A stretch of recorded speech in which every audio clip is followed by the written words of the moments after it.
Syria's rebels will receive more aid from the U.S. through a deal hatched Sunday, though it's not the kind they were seeking. The top U.S. diplomat, Secretary of State John Kerry, met with friends of Syria over the weekend in Istanbul. That includes the United Kingdom and other Western nations, and promised $123 million of new aid for rebels.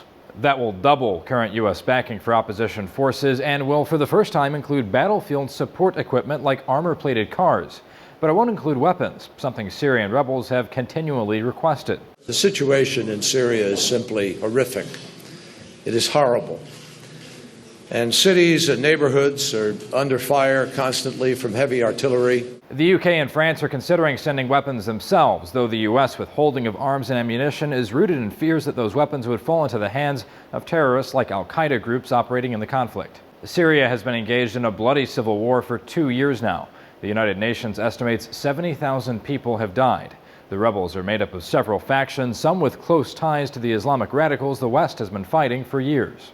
The Washington Post writes that's led to a dispute over which rebel factions to aid, what kind of assistance to provide, and what to demand in return. Different factions supported by different foreign governments are vying for power and control over Syria's future. Later Sunday, Kerry is traveling to Brussels to meet with top officials for NATO. They'll discuss the conflicts in both Syria and Afghanistan. For Newsy, I'm Zach Toombs.